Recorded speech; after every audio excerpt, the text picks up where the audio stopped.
Welcome back to Mr. Orth's Flipped Classroom for Grammar. Today we'll get a little more in depth with action verbs and their objects. Our definitions. Action verbs have complements to finish the writer's thought. Again, when looking at the word complement, we have to focus on the letter E here, not complement as in like, but complement as in making things complete. Two types: direct object, which directly receives the action of the verb, and indirect object, which indirectly receives the action of the verb. Two new terms. Transitive verb. A transitive verb is another name for an action verb that has one or more objects. It doesn't matter which kind. As long as it has at least one object, it's a transitive verb. Think of it as kind of transitioning the meaning of the verb to another word, in this case a direct or indirect object. An intransitive verb is an action verb without an object. In this case, there'll be no direct nor indirect objects whatsoever.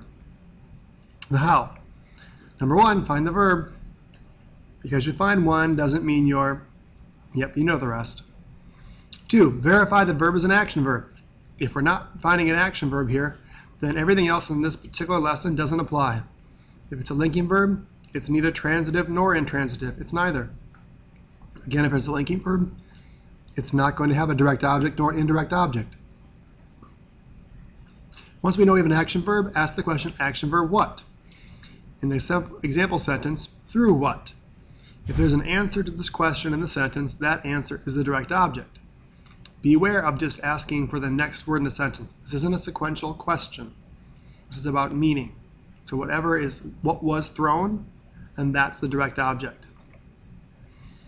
Second question is ask action verb to whom? The word to is in italics there because the word to doesn't actually appear in the sentence.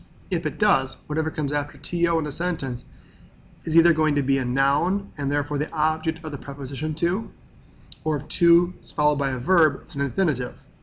So we're imagining the word to in the sentence, but you're asking the question. Through to whom? Whatever answers that question is going to be the indirect object. If you found either a direct object or indirect object, then the action verb is going to be labeled transitive. If you found neither a direct object nor an indirect object, then the action verb is intransitive. Time for an example. This is the simplest example I can think of, but it works really well. I threw Chris the ball. For some of you who have a hard time remembering examples, one trick to help you remember them is to actually take out a name and put your name in there. So I threw blank the ball, put your name in the blank, and that might help you remember this example. You'll see it a lot, but it works really well. The action verb in a sentence is through. So we ask the question, through what? What is actually being thrown? Well, the ball is. Since the ball is receiving the throwing action, the ball is the direct object. We shouldn't be throwing Chris or any other person around. It's probably dangerous, and knowing me, I'd get hurt. So we have to ask the question, thrown to whom? Well, it's thrown to Chris. That means that Chris indirectly receives the throwing action. Because something was thrown indirectly, Chris is affected by that. He may have to jump for it, dive out of the way, reach his arms to catch it, or turn around and see it coming straight for his head. Either way, he's indirectly affected by the action of the ball being thrown. The key with indirect objects is that you can't actually see the word to in a sentence. If I wrote, I threw the ball to Chris, if that was the sentence written, then in this case, to Chris is a prepositional phrase, started with the preposition to and ending with the noun Chris, which would be the object of the preposition. So it's really important that you imagine the word to in the sentence in order to ask the right question and get the right answer. Some reminders. Again, only action verbs can have direct and indirect objects. If it's not an action verb, you won't find direct and indirect objects for them. Every action verb doesn't need or have a direct or indirect object. If there's a direct object, it's transitive. If there's only an indirect object, transitive. If there's both a direct and indirect object, it's transitive. If they're neither direct nor indirect, it's intransitive. And one more reminder, if the noun or pronoun comes after a preposition, to, from, for, with, at, of, then this is not going to be an example of a direct or indirect object because it's only an object of a preposition. More examples. First one, Metcalf Junior High students ride buses. The action verb is ride. Ride what? Ride the buses. Because buses is receiving the action of the word ride, then that's the direct object. Ride buses to whom? There's no answer there, so there's no indirect object in this example.